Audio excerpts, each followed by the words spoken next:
just hurt me. Just think about it, but you hold me like you don't wanna break. I need some space. Just think about it. Hello everyone, welcome back to my channel Bhavani Kondabattini. మరో మంచి వీడియోతో మీ ముందుకు వచ్చేసాను. So ఈరోజు topic వచ్చేసి ఒక middle class వల్ల monthly budget గురించి మనం మాట్లాడుకుందాము. అండ్ ఆల్రెడీ మీరు తమిళలో చూసుంటారు కదా. So before I was working, నేను ముందు వర్క్ చేస్తుండే, బట్ కొన్ని అన్వాంటెడ్ రీజన్స్, బేబీ పుట్టడం వల్ల నేను వర్క్ చేయలేకపోతున్నాను. అలానే నేను ఖాళీగా కూర్చోలేను ఇంట్లో, అది అస్సలు నచ్చదు నాకు. Something or nothing I do.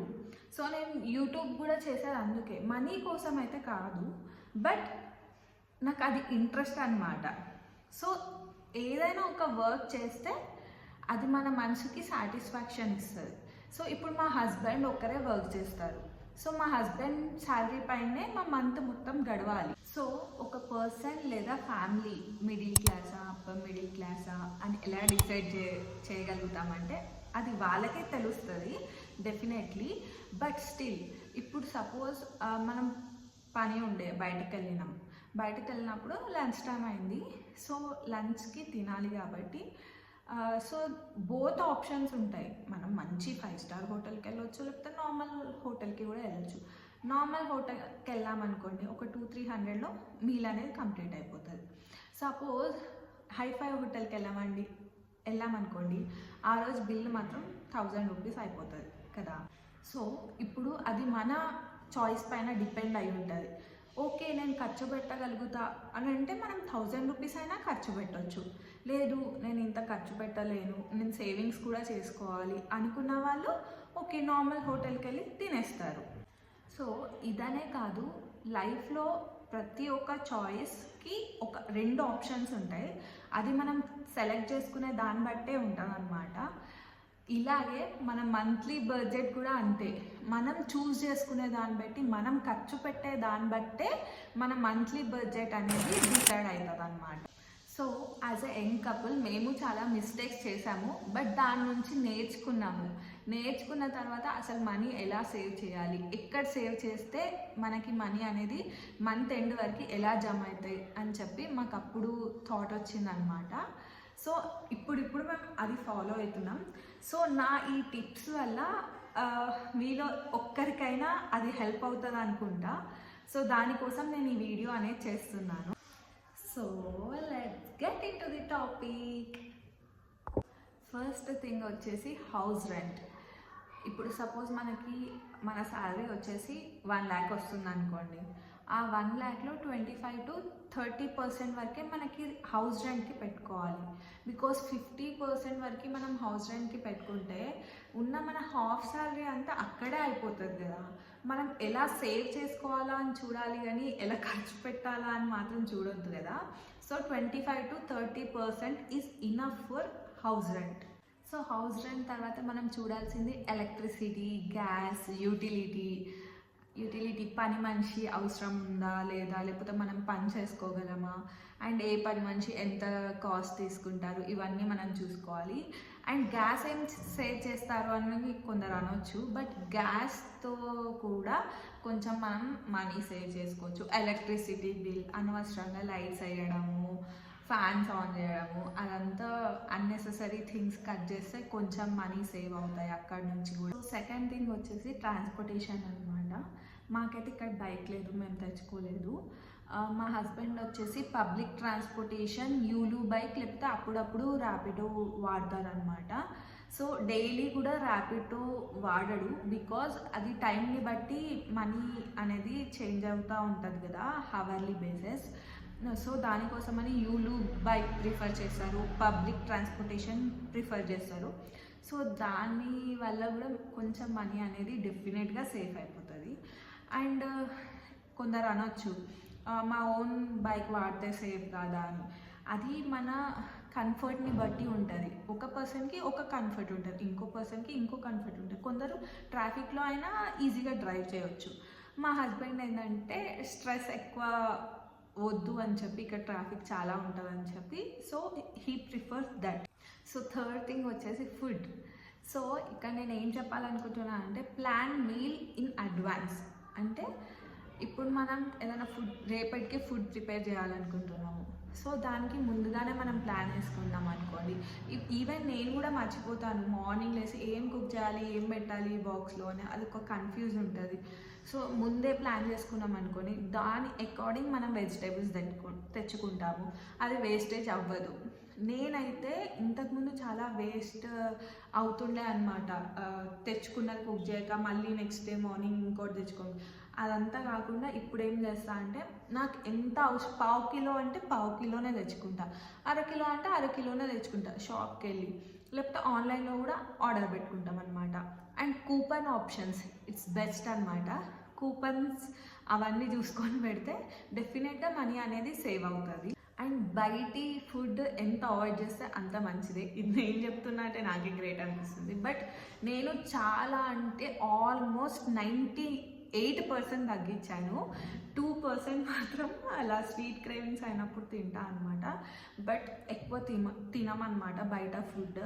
We don't prefer out side food. So దానివల్ల డెఫినెట్గా మనీ అనేది సేవ్ అవుతుంది అనమాట. ఇక్కడ కూడా మీరు డిసైడ్ చేసుకోవాలి, మీరు ఫుడీ పర్సనా, పార్టీ పర్సనా. సో నాకు ఒక హ్యాబిట్, కంఫర్ట్ లైఫ్ ఉంటుంది, దాంట్లో నేను ఎక్కడ ఎక్కువ మనీ ఖర్చు పెడుతున్నా అని నేను చూసుకోవచ్చు. సో మీ లైఫ్లో మీరు ఎక్కడ మనీ అనేది కొంచెం వేస్ట్ చేస్తున్నారో అది మీరు చూసుకోవాలి. ఒకవేళ పార్టీ పర్సన్ అయితే ఆబ్వియస్లీ మనీ అనేది అక్కడ వేస్ట్ అవుతుంది కదా. సో అది మంత్లీ వన్స్ ట్వైస్ అంటే it's okay, but more than that definitely it's a loss. So fourth thing వచ్చేసి ఇన్వెస్ట్మెంట్ అండ్ సేవింగ్స్ అనమాట. సో ఒక పర్సన్ దగ్గర 3 months సేవింగ్, లేకపోతే అట్లీస్ట్ 1 month సేవింగ్, 1 lakh అయినా బ్యాంక్లో ఉంచుకోవాలి ఎప్పుడైనా సరే. మనకి ఏ టైంలో ఏ అవసరం వస్తుందో ఎవ్వరు చెప్పలేరు. అండ్ ఈ మాట మా అమ్మ చెప్తుండేది, మా మమ్మీ డాడీ ఎప్పుడు బ్యాంక్లో ఒక 1 lakh అయినా ఉంచుకోవాలి నాన్న అని చెప్పి. దాని వెనకాల రీజన్ ఏంటంటే మనకి ఏ నైట్ ఏ అవసరం వస్తుందో తెలియదు. ఫ్రెండ్స్, ఫ్యామిలీ అందరు ఉంటారు, కానీ మనం వెళ్ళి అడగలేం కదా. సో మన దగ్గరే ఆ 1 lakh ఉందనుకోండి, అప్పటికప్పుడు మనం మేనేజ్ చేయగలుగుతాం కదా. సో దాని వెనకాల రీజన్ ఇదన్నమాట.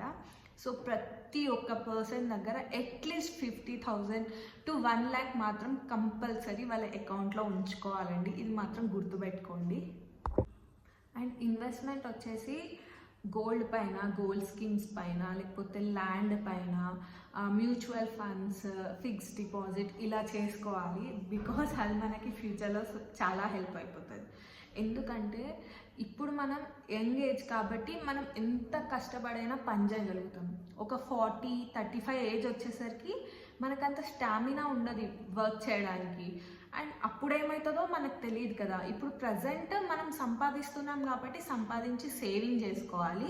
అప్పుడు ఎలా ఉంటుందో మనకు తెలియదు కాబట్టి ఒకవేళ మనం లాస్లో ఉన్న, జాబ్ లేకపోయినా, ఏ రీజన్ వల్ల అయినా మనకి ఆ మనీ అనేది హెల్ప్ అవుతుంది, లేకపోతే మన పిల్లలకి హెల్ప్ అయిపోతుంది. అండ్ ఫిఫ్త్ థింగ్ వచ్చేసి ఇన్సూరెన్స్ అనమాట. ఇన్సూరెన్స్ అనేది ప్రతి మనిషికి ఉండాలండి. అదొక బేసిక్ థింగ్. ఎందుకంటే ఇప్పుడు ఏ డిసీజ్ వస్తుందో మనం చెప్పలేము, హాస్పిటల్కి వెళ్తే ఎంత బిల్ అవుతుందో కూడా మనం చెప్పలేము. సో దానికి బెస్ట్ సొల్యూషన్ ఏంటంటే ఇన్సూరెన్స్ ఉండాలి ప్రతి ఒక్క పర్సన్కి. దానివల్ల ఇప్పుడు ప్రజెంట్ మన దగ్గర మనీ లేదనుకోండి, అప్పుడు మనం ఎక్కడికి వెళ్ళలేము కాబట్టి ఇన్సూరెన్స్ అనేది డెఫినెట్గా మనకి హెల్ప్ చేస్తారు. సిక్స్త్ థింగ్ వచ్చేసి shopping, entertainment and other side activities. So మనం ఎలాంటి పర్సన్ అనేది మనకి తెలియాలి. ఇప్పుడు ఒక్కొక్కరికి ఒక్కొక్క హ్యాబిట్ ఉంటుంది. ఒకరికి మూవీస్ చూసే హ్యాబిట్ ఉంటుంది, ఒకరికి షాపింగ్ చేసే హ్యాబిట్ ఉంటుంది, ఒక్కొక్కరికి ఇట్లా షాపింగ్ చూసి ఆర్డర్ చేసే అలవాటు ఉంటుంది. సో ఒక్కొక్కరికి ఒక్కొక్క హ్యాబిట్ ఉంటుంది. ఎవరికి ఏ హ్యాబిట్ ఉన్నా అది రాంగ్ కాదు. బికాస్ మనం ఆల్రెడీ జాబ్ చేసి చాలా స్ట్రెస్ తీసుకుంటాం కాబట్టి ఇది ఒక ఫన్ యాక్టివిటీ లాగానే ఎవరి లైఫ్లో అయినా. సో బట్ ఇది కంట్రోల్లో ఉండాలి. అలా కంట్రోల్లో ఉంటే మనీ అనేది డెఫినెట్గా సేవ్ అవుతుంది ఇక్కడ కూడా. సో నేను ఫైనల్లీ చెప్పేది ఏంటి అంటే ఎప్పుడు మీ బడ్జెట్ని అనేది ట్రాక్ చేసుకుంటూ ఉండాలి. నాకు ముందు హ్యాబిట్ ఉండకపోతుండే రైటింగ్, అంటే నేను ఏం ఖర్చు పెడుతున్నా ఏంటి అని. బట్ మా హస్బెండ్కి అయితే ఆ హ్యాబిట్ ఉందని ఫస్ట్లో నేను అనుకునేదాన్ని, ఏంటి హ్యాబిట్ ఇట్లా అన్నీ రాసుకుంటున్నాను. బట్ నాకు ఇప్పుడు అర్థమవుతుంది ఆయన ఎందుకు. మనం రాస్తేనే కదా మనకు తెలిసేది మనం ఎక్కడ ఖర్చు పెడుతున్నాము, అన్వాంటెడ్ ఖర్చులు ఎక్కడ పెడుతున్నామని మనకు అప్పుడే కదా తెలిసేది. అది ఒక గుడ్ హ్యాబిటే అనమాట. అండ్ డెఫినెట్గా ఒక పర్సన్ వచ్చేసి షార్ట్ టర్మ్ గోల్ అయినా లాంగ్ టర్మ్ గోల్ అయినా కంపల్సరీ పెట్టుకోవాలి. ఇలా పెట్టుకుంటేనే మనకి భయం అనేది ఉంటుంది, అమ్మో నేను మనీ సేవ్ చేసుకోవాలి అని చెప్పి. సో ఈ గోల్ అనేది డెఫినెట్గా ప్రతి ఒక్క పర్సన్కి ఇంపార్టెంటే. సో నాన్ ఎసెన్షియల్ పర్చేసెస్ అనేది ఆపేసేయాలి. అది ఎంత ఆపేస్తే అంత మనకే మంచిదన్నమాట. అన్నెసెసరీగా ఒక థింగ్ కొని అది అక్కడ పడుంటే మనకు కూడా చూడడానికి మంచిగా అనిపించదు. అండ్ క్లాత్స్ కూడా అంతే అనుకోండి, అన్నెసెసరీగా కొని అది వేసుకోకపోతే మనకే గిల్ట్ ఫీలింగ్ వస్తుంది, తర్వాత ఎందుకు కొనుక్కున్నామా అనిపిస్తుంది. అండ్ ఒక ఎమర్జెన్సీ ఫండ్ అనేది మీరే క్రియేట్ చేసుకోవాలి. ఎందుకంటే ఒక 3 to 6 months శాలరీ అనేది మనకి అకౌంట్లో ఉందనుకోండి, మనకి ఏ టైంలో అయినా అది పనికొస్తుంది. ఇప్పుడు మనం ఒక ఇల్లు కొనుక్కోవాలనుకుంటున్నాం, డౌన్ పేమెంట్ కావాలి మనకి ఫస్ట్, లేకపోతే అడ్వాన్స్ కట్టడానికైనా కావాలి. ఒక 3 to 6 months శాలరీ మన అకౌంట్లో ఉందనుకోండి, అప్పుడప్పుడు మనం బుక్ చేసేసుకోవచ్చు కదా. లేకపోతే హాస్పిటల్కైనా దేనికన్నా అది యూజ్ అవుతుంది. సో ప్రతి ఒక్కరి బడ్జెట్ అనేది చాలా డిఫరెంట్గా ఉంటుంది. ఇప్పుడు మాకు బైక్ లేదు, మేము పబ్లిక్ ట్రాన్స్పోర్ట్ యూజ్ చేస్తాం. సో అలా అందరికీ ఉండదు కదా, ప్రతి ఒక్కరికి బైక్ ఉంటుంది, కార్ ఉంటుంది. సో వాళ్ళ బడ్జెట్ వచ్చేసి డిఫరెంట్ ఉంటుంది, మా బడ్జెట్ వచ్చేసి డిఫరెంట్ ఉంటుంది. సో మీ బడ్జెట్ని బట్టి మీరు ఎక్కడ తగ్గించుకోవాలి, ఎక్కడ పెంచుకోవాలి అనేది అది మీరు డిసైడ్ చేసుకోవాలి. చిన్న చిన్న అడ్జస్ట్మెంట్స్ వల్ల మనీ సేవ్ అవుతున్నాయంటే అది ఒక గుడ్ హ్యాబిటే కదా. అది చిన్న అడ్జస్ట్మెంటే కదా, పెద్ద అడ్జస్ట్మెంట్.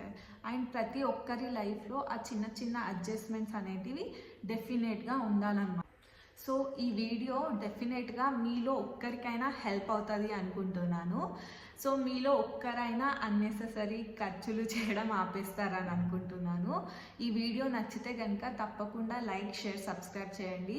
ప్లీజ్ సపోర్ట్ చేయండి. మీరు ఇలా సపోర్ట్ చేస్తే మరెన్నో మంచి వీడియోలతో మీ ముందుకు వస్తాను. Thank you so much. So నా బడ్జెట్ ప్లాన్ మీకు చూపిస్తాను చూడండి, నేను ఎలా రాసుకుంటానని చెప్పి. సో యాక్చువల్లీ నేనైతే బుక్లో రాసుకుంటాను, బట్ మా హస్బెండ్ అయితే ఇలా రాస్తారనమాట. చూడండి, ప్రతి ఒక్కటి ఇలా మంత్లీ ప్లాన్ అనేది సేవ్ చేస్తూ ఉంటారు. సో మీరు కూడా ఇలా గూగుల్ కీప్ నోట్స్ అని ఉంటుంది ఫోన్లో, సో అది డౌన్లోడ్ చేసుకొని మీరు కూడా అందులో రాయడం స్టార్ట్ చేశారనుకోండి, మీకు తెలుస్తుంది మీరు ఎక్కడ ఖర్చు పెడుతున్నారు, ఎక్కడ మనీ అనేది వేస్ట్ అవుతున్నాయి, ఎందులో తగ్గించుకోవచ్చు అని చెప్పి. ఇలా ఒక్క మంత్ సేవ్ చేసుకొని చూడండి, మీకు ఎంత హ్యాపీనెస్ వస్తుందో మీకే అర్థమవుతుంది. Thank you.